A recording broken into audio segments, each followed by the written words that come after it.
Welcome to this launch of the report of the fourth of ACRE's 10 yearly surveys of English and village community halls, and thank you so much for joining us. I'm David Emerson, Chair of ACRE, and it's my privilege to chair this event. And I say privilege advisedly, because being fourth in the series, such a series, is a significant milestone, and it's showing up important trends. And my thanks to David Clark for his idea of the survey 30 years ago. But this report is also an insight into one of the most remarkable creations of civil society. These community-owned and community-managed spaces, which are open to all, is a significant achievement of society. And I welcome every opportunity to celebrate them.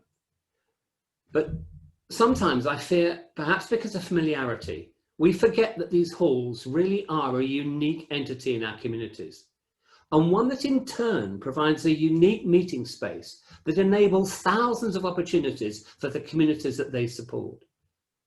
And today is an exciting event because the report confirms the importance of halls, as well as their potential to serve the communities and to support civil society ahead, which now, of course, is of special significance. What the report tells us is especially valuable because it is evidence-based, being the consequence of more than 2,000 halls providing their information. And my personal thanks go to every one of those halls. We could not have done this without you. Now, before handing over to our contributors, let me just say something about this format. Our two key presenters, first of all, will be Richard Harris from Power to Change, who supported the costs of the survey, and Dr. Tom Archer from Sheffield Hallam University, who analysed the responses. After that, I'll invite some thoughts about how we might take this forward from Louise Beaton, before asking for some quick responses from Deborah, Pauline and Helen on the front line. And hopefully we'll manage all of that by 11:30. But what that doesn't really enable us to do is to fit in any Q&A. So what we suggest is, if you have any questions about the event, and please do contact us, put them into the chat function at the bottom of your screen, and we will endeavour to come back to you as soon as we can after the launch. So, with that introduction, on to the main event, and I'd like to invite Richard Harris, Director of Research and Development of Power to Change, to kick us off. Over to you, Richard. Well, thank you very much, David. And I realise it's the role of every good sponsor to say as little as possible and give as much time as possible to the professionals who know what they're talking about. But if you'll indulge me for a few minutes, I would like to say a little bit about why Power to Change commissioned the research, how it fits alongside some of our other research, and how we want to use the evidence that's been gathered. Now, I'm conscious that many of you may not have heard of Power to Change or know about Power to Change.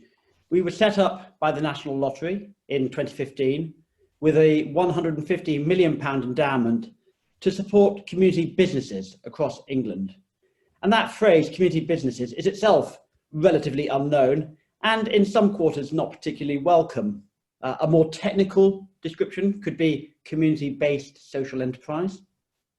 But what we're really talking about are organisations that are deeply, deeply rooted in local communities, operating in a business-like way, but with trading at their heart, but critically accountable to local people and delivering a broad community impact. And so we see a lot of crossover between community businesses and village halls, their purpose and social aims, their standing in local communities, and their continued evolution to meet the needs of local people. Because, of course, village halls, by definition, are at the heart of their communities. They provide a place to meet and support in times of need like the present. And often they're the only community space left. And yet one of the things that surprised me over the last 5 years is that the vast majority of village halls don't see themselves as community businesses. And of the many millions that Power to Change has given out in grants over the last 5 years, barely a dozen have gone to village halls, which I personally feel is a great shame. So I was delighted to support ACRE with this research because even if the love is unrequited, we do recognise the vital importance that village halls play in national life. And so we're delighted to support ACRE in carrying out this 10-yearly survey. So how does it fit alongside some of our other research outputs at Power to Change? Well, the first thing to say is that we commission a lot of research. Again, slightly unusually for a charitable foundation, we do this. 5% of our endowment has actually been set aside for research. And, you know, this is a good thing. When it comes to the community sector as a whole, for far too long, too little has been known about what really goes on in rural villages and in urban neighbourhoods. And often carrying out that research is very difficult because of its very hyper-local nature. We have the chance to rectify that. And the community business family is an extensive one. It runs from shops and pubs, but to parks and swimming pools, libraries, energy companies and city farms. Village halls may or may not be part of the family. I would like them to be, but certainly we also include a lot of urban community centres, which are village halls by another name. And so this piece of research gives us a snapshot into village halls as part of the sector and helps us to understand how they do fit into that wider family. And at the moment, we're obviously looking closely at the community business marketplace in the light of the pandemic. And the survey gives us an important and complementary data that's going to feed into our own state of the sector report, which we'll publish early next year. So just to finish off, I want to obviously give my congratulations to Tom and his team at CRESA for an excellent report. Past Change has previously worked with Tom and with the Ministry for Housing, Communities and Local Government on a seminal review of community-owned assets. It's a quality act. Today's report provides a detailed analysis of the support and physical needs of village halls, which is going to be hugely helpful because it gives us a deeper understanding of where additional resources are needed and the difference this will make. And that information in turn could help us sculpt and focus our own funding programs in the future. So David, thank you again for inviting Power to Change to be a partner with ACRE on this work. And I look forward to hearing more about the research this morning and to get those reactions from the front line. Thank you. Thank you so much, Richard, for such a helpful introduction. And I feel duly chastened that your love for us is unrequited. We'll try and do something better about that. Thank you so much.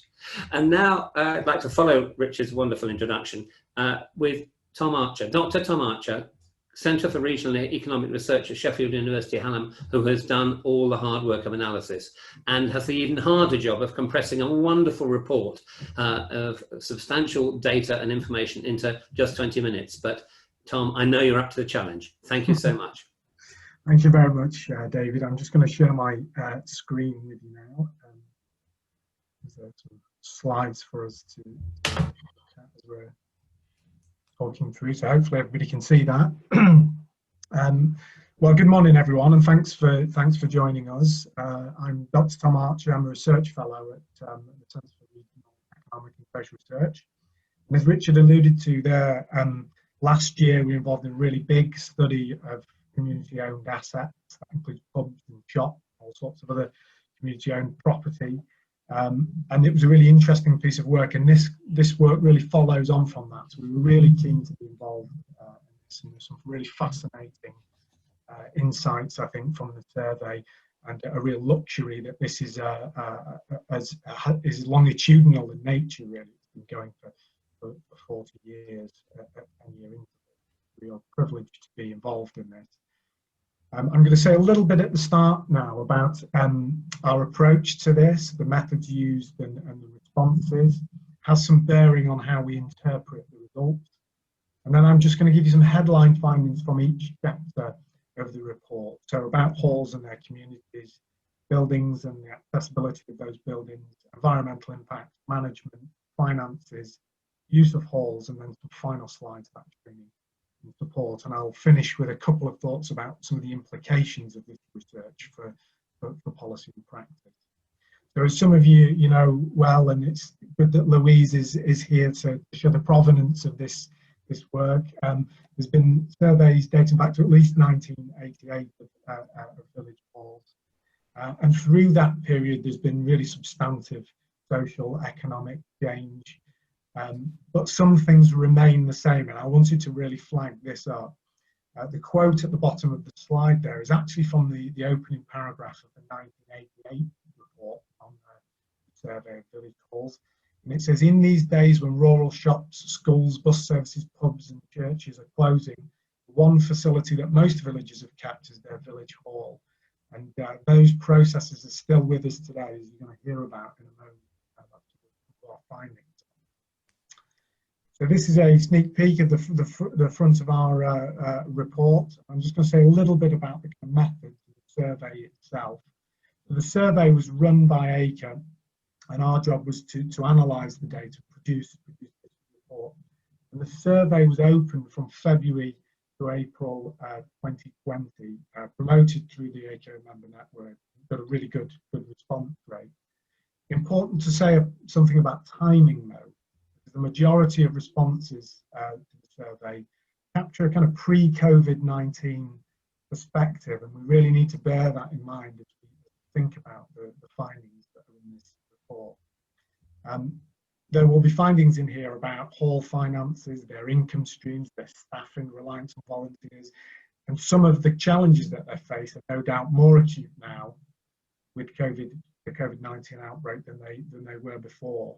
So this is a kind of important issues about timing of the research that we should bear in mind. And as David mentioned, there are over 100 pages in this report. I will try to do justice to it, but I'll just be covering some of the headlines really. There's lots of detail, and I encourage you to download the full report for full analysis. So the map here on the right-hand side is essentially the kind of responses. So the yellow areas are where there weren't very many or lower levels of responses, and those are predominantly urban areas, and then the red areas are these kind of hot spots where we received lots of responses from village halls from the southwest and northern. You see there are hot spots. There are around 2,100 valid responses, and that we think that captures about 21% of all known halls. And important to say that for the first year, this survey was run as an online survey predominantly. So when we think about comparing it to previous years, that methodological change is quite important. Past surveys were postal, they were kind of hard copy surveys, and that might affect who responded. And in the report, we say where we think that's relevant. So one thing that we've noticed in this report is that there are halls that are serving larger populations make up a greater proportion of respondents in the previous year. So their voices come through perhaps slightly more strongly than they have in previous years, but how that affects results is kind of open to the kind of interpretation. Tom, just keep up to your microphone, make sure we can hear you. Thank you. So I'm just going to say a little bit about the kind of extent and nature of halls. When we think back to that quote that we just read from the 1998 report about the halls being kind of the last bastion really of meeting places in villages, that process I think has continued. So one of the things that we see on this graph here is that compared to 2009, a slightly higher proportion of respondent halls see themselves as the only hall or meeting place in their village or area, and a slight drop in those that see themselves as one of the multiple of halls or meeting places. So that process of halls becoming the last meeting place in these areas is clearly continuing, and I think that really asserts the importance of some of these institutions as part of their place to continue to bring people together, interact, to be meeting places. In the survey, there's quite a large number of questions in there about the fabric of buildings and the properties that halls are located on. And what we see from the evidence is that a large proportion of halls have been undertaking improvement work over the last 5 years. So around 70% are undertaking improvement work, and the value of that is quite substantial. And I'll say something more about that in a moment. But what we also know is that quite a large proportion of halls are struggling with elements of the building that are in need of repair. And the table on the right hand side there shows some of the kind of key components of buildings that are in need of repair. And what we see at the top there is that over a third of respondents to that question see their roofs and guttering as being a kind of key issue, and this was more prevalent among the older halls, as you might expect. Linked to that, a significant proportion are planning some really quite substantive building work in the next 5 years. So 16% of halls planning renovations costing over £100,000.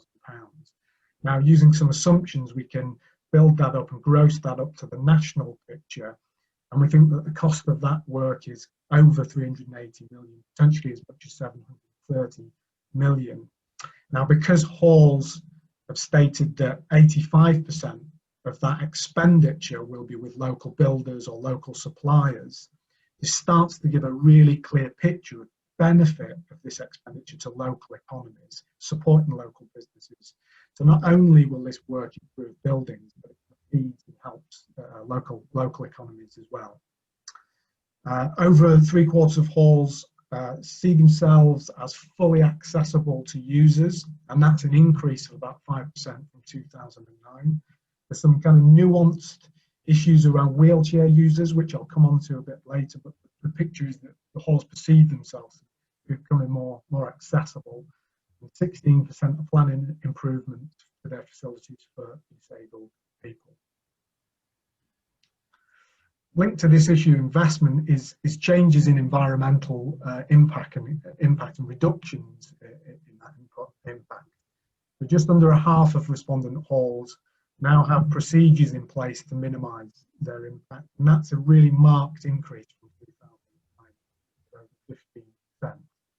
And that bears out in terms of the investments that halls are making in things like their heating systems. So there's been a reduction in the use of overhead heaters since 2009, and more halls are using kind of renewable energy sources, new technologies like air source heat pumps and ground source heat pumps. But of course, the carbon emissions associated with halls also relates to how people access and travel to those halls. And it was sad to learn really that a lot of respondents saw the kind of frequency of public transport declining. Nearly half of respondents think frequency of public transport declined in the last 5 years, which means that many are probably accessing using cars and perhaps not the most environmentally friendly means. So a few headline findings on management and staffing. Of those halls that responded, 88% were registered charities. But since the Charities Act, which was in 2011, the signs that halls are adopting the charitable incorporated organisation structure. So 13% of those halls, charitable halls surveyed, have adopted that structure. And within this section, we asked halls about some of the management challenges that they're experiencing, and there's some really interesting findings here. And the key finding, I think, is that for 50% of halls, they are regularly experiencing difficulty recruiting committee members. It stands out as a really key issue that they're grappling with on a regular basis. And similarly, issues around lack of support from the community and lack of financial support are things perhaps more occasionally or rarely dealt with, but nonetheless quite extensive.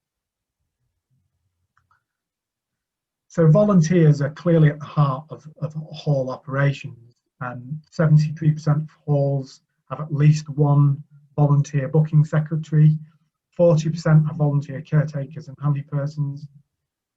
And in addition to those volunteers, halls are creating a large number of jobs, so at least 650 cleaners and 314 caretakers, handy persons are being employed by those who completed the survey.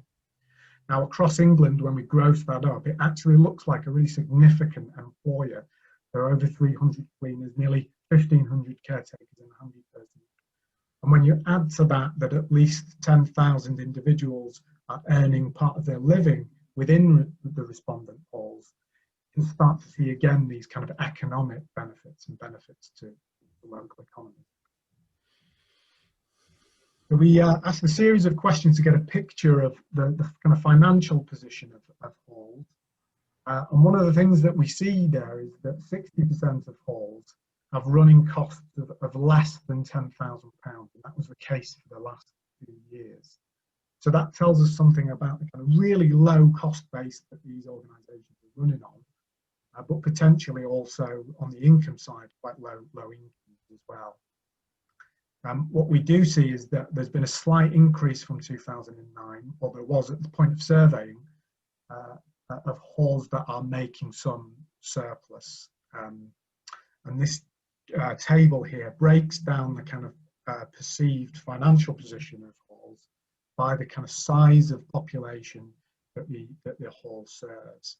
And there are some interesting differences when you break it down that way. So we see that halls serving slightly bigger populations are more likely to have a healthy surplus of over £2,000, and smaller halls serving smaller areas are slightly more likely to be using fundraising to cover their expenses. So these are kind of the fine-grained details which tell us about how halls of different sizes might be faring differently financially.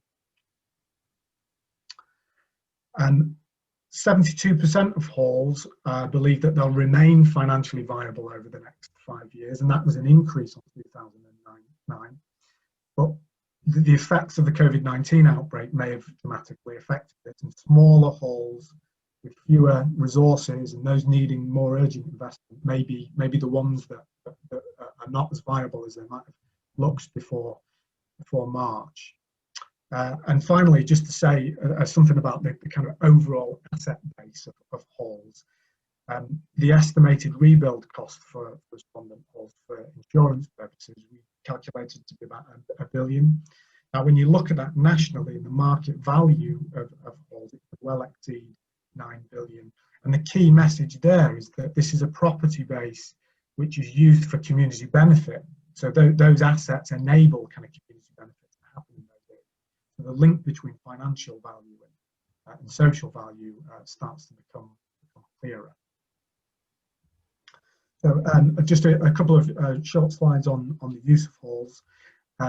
There's lots of detail in there about how activities and use of halls might be changing and what activities are becoming more prevalent and not.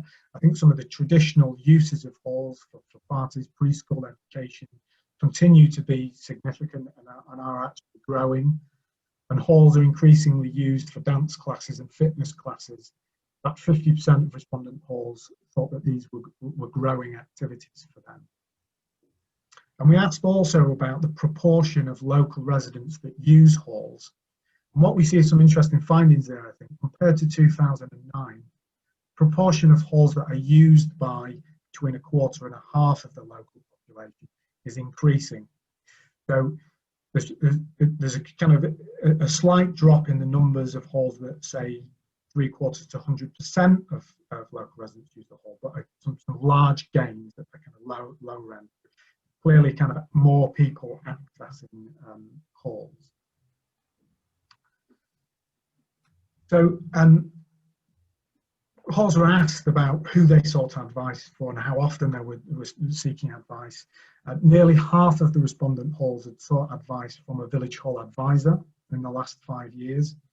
And there's some really marked changes in how they rated that service. So the proportion rating this service, the village hall advisor service, is excellent, has increased really significantly from 2009, from 38 to 51%.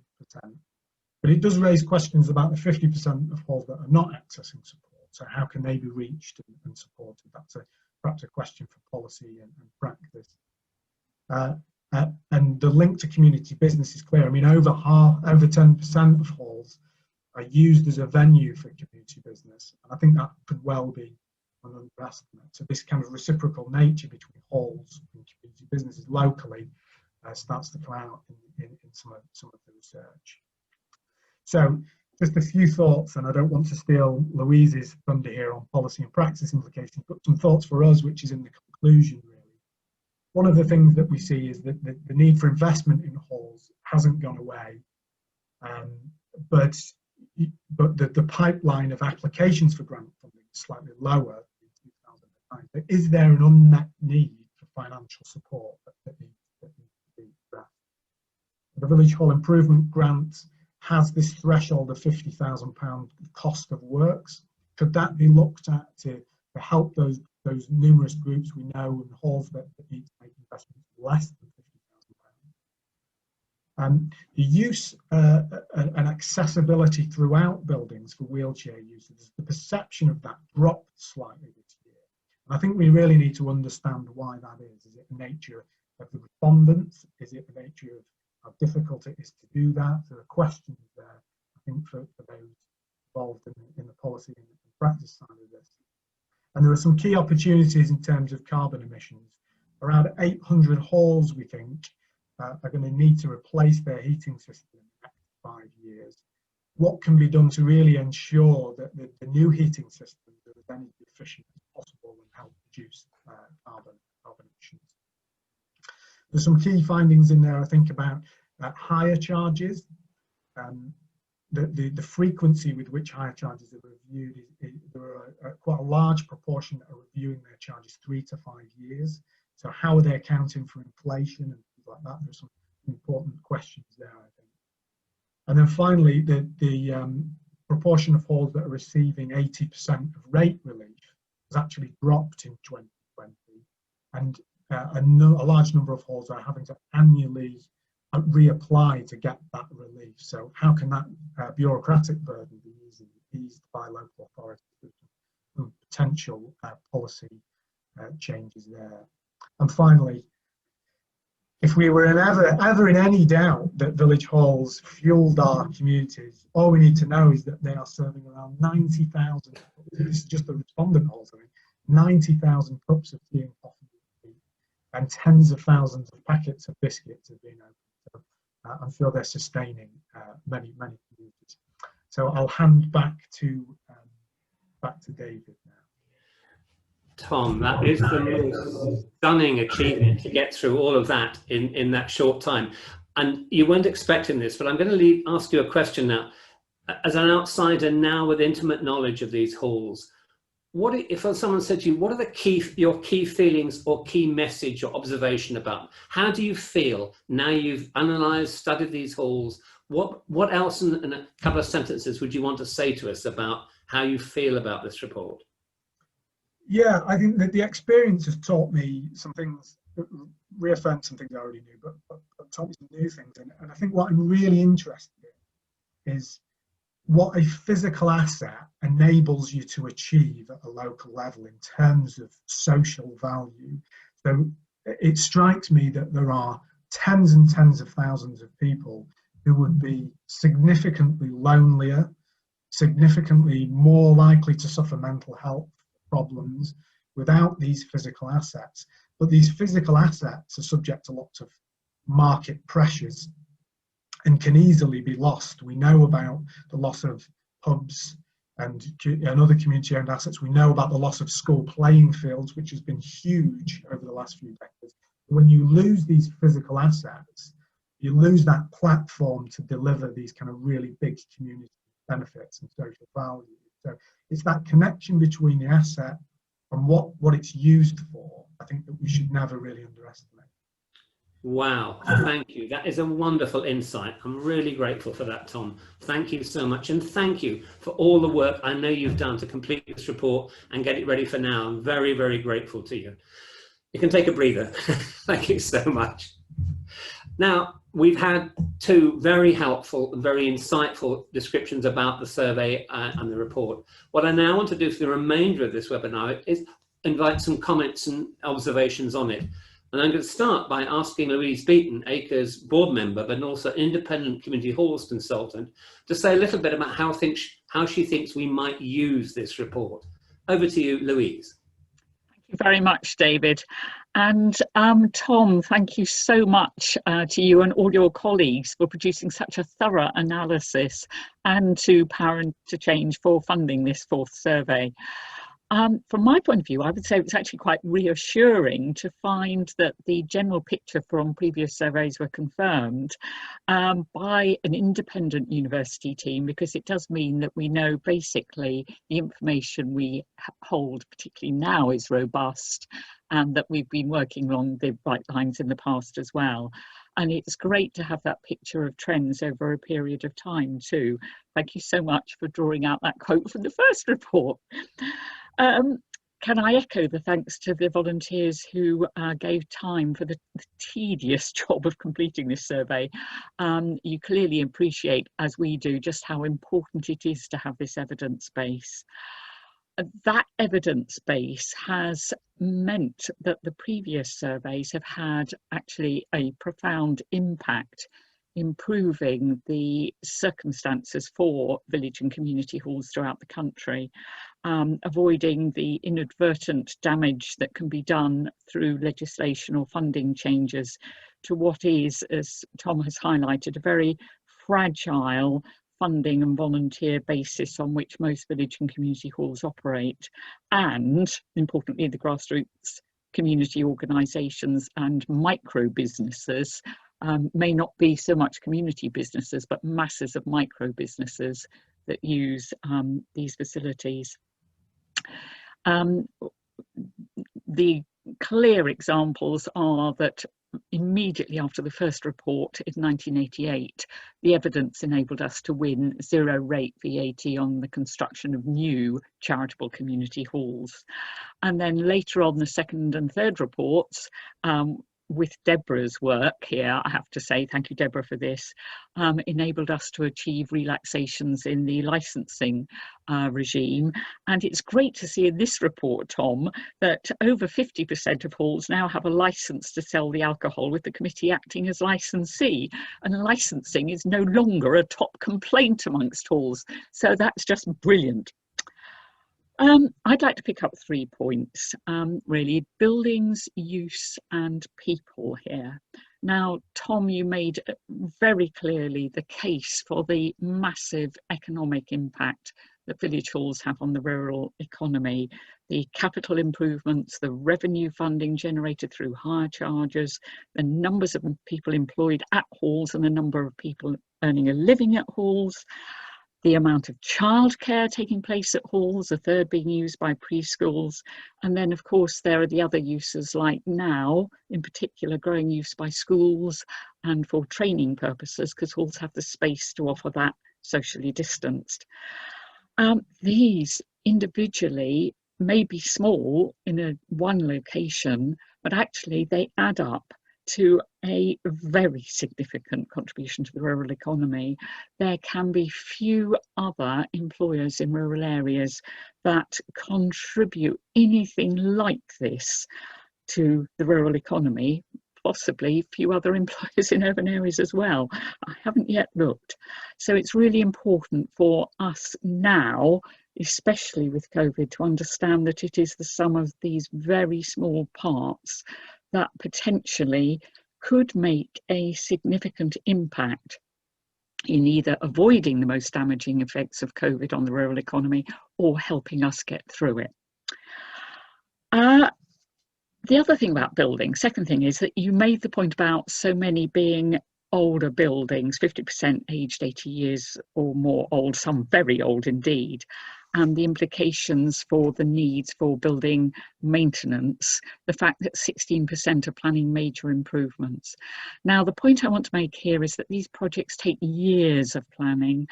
They are beyond the small income of most halls, and what is therefore needed is a steady programme of grant schemes to support improvements. The small stop-start funding streams, I won't name any, they don't cut it for community buildings.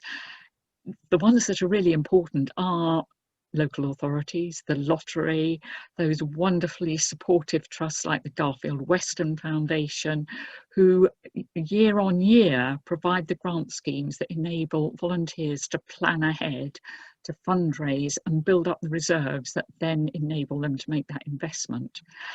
Now, the danger is we have could be dissipated over the next 6 months or more in keeping these buildings going. And we do need to focus on how to avoid that happening. There is the opportunity of Build Up Better, of course, the Prime Minister's announcements to build, build, build. Now that could be used to help halls invest, to avoid the damaging consequences of COVID and enable halls to do more to help more people in future. There's also the opportunity of the planning white paper, which is proposing a high level of house building that will demand new and better community facilities. Now, the evidence we have here makes the case that it is worth investing in SIL, it is worth builders, developers investing. But at the moment, the design guidance, which ACRE produced some time ago for community buildings, is now out of print. And as Tom has shown, there is massive experience out there amongst halls that have recently improved and rebuilt, and we can bring that to bear to provide new design guidance if we can put the resources in place to make that happen. Now, one of the big problems facing building projects is VAT. Despite the success with getting 0% on new buildings, we have never been able to persuade the UK government to refund VAT on building improvement work, which came in 1984. And the implications of that VAT is that it is a drain on fundraising, local authority, lottery and charity grants. It's very dispiriting for people to pay that VAT. But in 2018, we met Robert Jenrick, who was then the Treasury Minister, and that resulted in the allocation in the budget of the £3 million Village Hall Improvement Grant Fund. Now, it is a grant fund, it doesn't refund the VAT. The government has been unable to refund VAT because European VAT rules prevent it, and that's why they've not been able to do this before now. But come January, we have the opportunity of Brexit. So the government can in future refund the VAT for village halls, but obviously it will take time to, and you know, the current finances are not going to be good, to actually persuade government to go down that line. So in the meantime, we do need that Village Hall Improvement Grant Fund to continue in order to avoid the worst effects of VAT. Tom, you mentioned beautifully the environmental impact of village halls. The problem we have here is that village halls often fall between the stools when it comes to schemes that are provided for domestic property, like the new Green Homes Fund, and those provided for businesses. And it's been quite some years since there's been a specific fund to help village halls provide, for example, renewable heating and solar panels. And I think that is reflected here in the fact that there hasn't been a dramatic surge in provision of those. What there has been is evidence that halls are taking the lower cost steps, such as better heating controls, to do what they can to become more energy efficient. So there is a huge opportunity here, and what we need now is not just a Green Homes Fund, but a Green Halls Fund to address that. I said I wanted to address use. Now, one of the welcome rises in activities has been the growth of activities improving health and well-being. Now, this has been most noticeable with things like coffee mornings and also the Keep Fit type activities.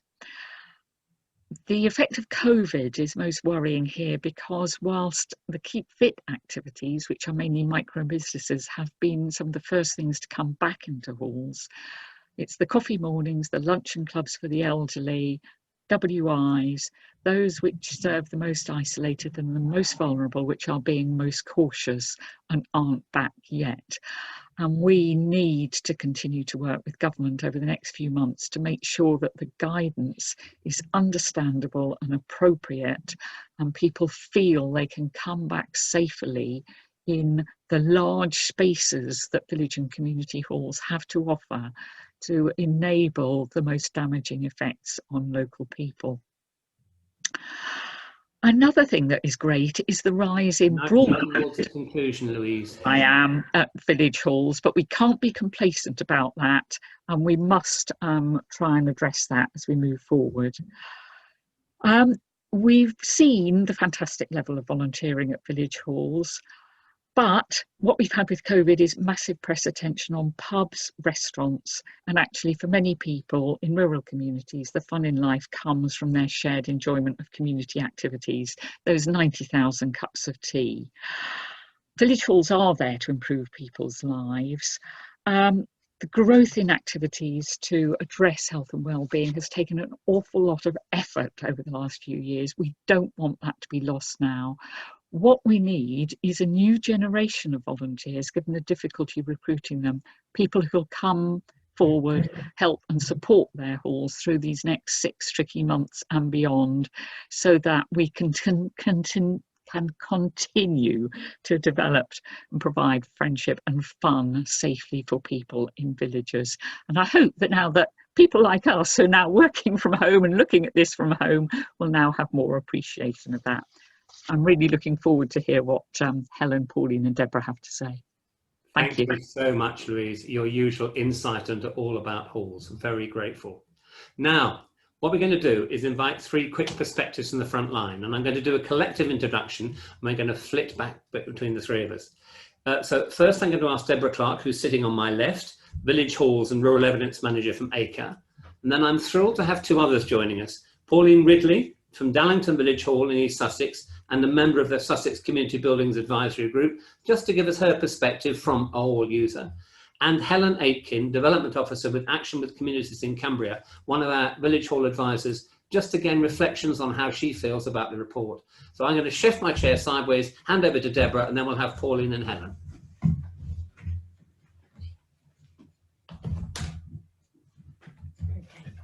Right, hello everybody.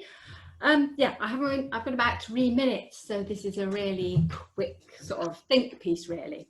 So over 2,000 responses from volunteers during a time when they were facing closure and the unknown. It was an absolutely magnificent effort, and those volunteers really deserve lots of thanks for us.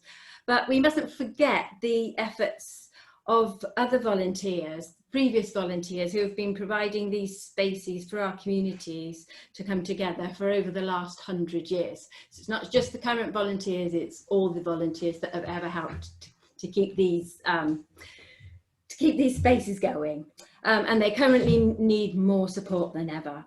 The survey tells us of improved use and sustainability. Tom and Louise have set out the value of halls and the importance of their roles, particularly in terms of accessibility, environment, finance and use. And this now provides us with a clear set of up-to-date data so we can move forward with some of the proposals that Louise has put forward and other proposals that I'm sure that the ACRE board will have in the future. And to mention again, the actual building that Tom referred to, that the survey estimates that the total value asset of village halls across England, when grossed up, is between 5.2 and 8.9 million. That's a significant amount of assets. I'd also like to mention something about the current situation. The retail, hospitality and leisure grant has helped. It's especially the small halls, but the larger halls are struggling to maintain the status quo with a lot of bookings and reduced income. And we mustn't also forget the halls that weren't able to access that grant. So we need to consider they might be having even more problems. Either now or going forward to the spring, where they might have to close again, perhaps because of the uncertainty. So I think what we really need is sustained effort by everybody, plus the recognition from government of the importance of halls to rural communities, particularly in terms of the health and well-being, and their economic value is vital, with the continuing support from the dedicated ACRE network and delivery of the National Village Hall Service. Just to round off what I've got to say and let Pauline and Helen have their 3 minutes, I just wanted to really thank the ACRE team, thank my colleagues. That's not just Louise, who's obviously significantly supported the significantly supported the report and the work, but Paul, who put together the survey and has managed the technology, Felicity, who's now on maternity leave, who did all the pushing and the promotion to get it out there, and Philip, who's helped us to set up this presentation today. So yeah, just a big thank you to all the ACRE team and all the sort of background help and support that I've had to get this survey done. I did say 10 years ago when I supported Louise to do the survey, I'd never do another one, but I have now, so not sure whether I'll be around in another 10 years, but you know, you never say never. So thank you very much. Pauline? Right. Okay, I think I've unmuted myself. Thank you very much. And in case I forget to say it, can you hear me okay? Just come a little closer or a little louder. Okay, fine. In case I forget to say it again, I also want to thank ACRE not only for the report, but also for the local support, Action in Rural Sussex. I think we'd have gone under a long time ago if it hadn't been for the support and help and guidance. So it's been invaluable. I was pleased but a bit surprised to be asked to contribute today because I think we're a very untypical hall. We're an old one. We were built in 1854 as the village school, and in fact we're still known as Dallington Old School. It became a hall around about the time of the First World War. We're a listed building and we serve a tiny community of 150 households. So about 3 or 4 years ago, we were on the edge of viability, especially when we lost our preschool nursery. So we've clawed our way back. I was very struck by the poignancy of the opening of the report, which notes that halls usually provide a place of refuge in times of emergency. When we first moved to the village just over 30 years ago, a few months later, we were struck by the Great Storm, and almost by a hive mind, lots of the population turned up at the village hall to share information about who's had damage, who's got a chainsaw, who can help. It was the natural focus for people to come together. It should have been the natural focus for us to come together at the time of this emergency, but of course we couldn't. And I think we've most felt the loss of our weekly community library cafe, which we set up in response to the loss of the mobile library, but which has become an informal source of really valuable exchange. We are also we certainly were at the last census, the village with the oldest age profile. Most of our trustees, including me, are over 70. Most of our work is done by volunteers, including the 70 and 80-year-olds going up ladders slightly dangerously. I guess if I've got one thing to say from this sort of on the edge type of community is that, as Louise has noted, most of the grant opportunities are for larger, more substantial grants. We couldn't even begin to match that. I guess that what I would be looking for halls like ours is much smaller grants and grants for maintenance. Most grants are for projects, big projects, whereas actually it's the maintenance, particularly now when our income is going down. We have been very fortunate because we've been kept afloat by a local business which has been using us for their staff training events and it has continued to do so.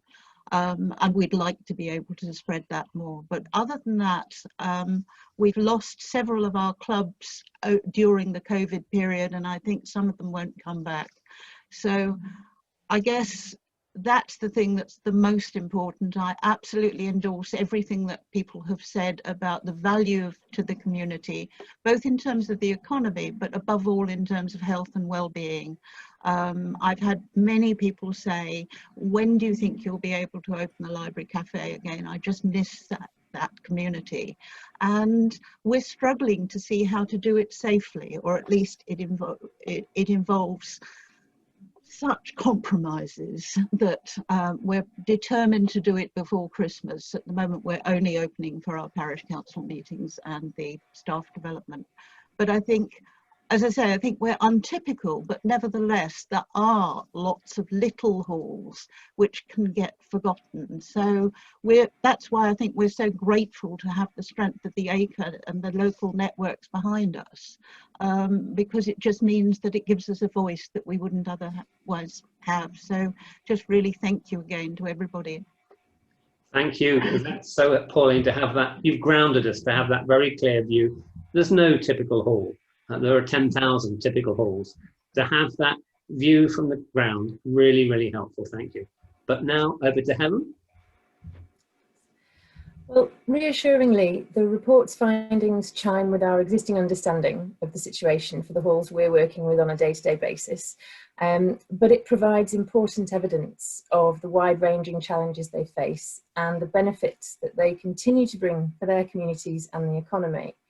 The report shows the very multifaceted nature of running these important community facilities, something reflected in the satisfyingly varied role of a village hall advisor.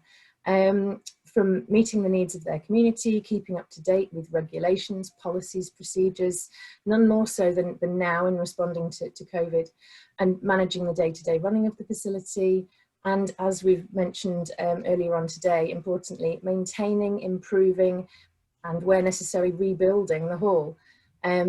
Roofs and heating systems, key areas for concern, with energy efficiency, accessibility and Wi-Fi being ongoing areas for development. And that's supported by our experience as well. It was notable that many, even prior to the more recent impact of COVID, require financial support to meet the cost of improvement work.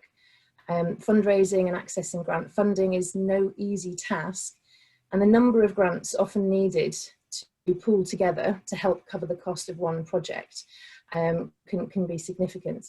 A cost not helped by the inclusion of VAT, as Louise has covered earlier. We were pleased to support a number of halls in Cumbria to access the recent government-funded Village Hall Improvement Grant managed by ACRE nationally, and very much hope that a similar fund, even in these challenging times for the future, may be available to support more halls with essential improvements. With the huge amount of volunteer input, village halls are extremely good value for money, but they require investment and support in order to have a secure future and to continue to serve their communities well.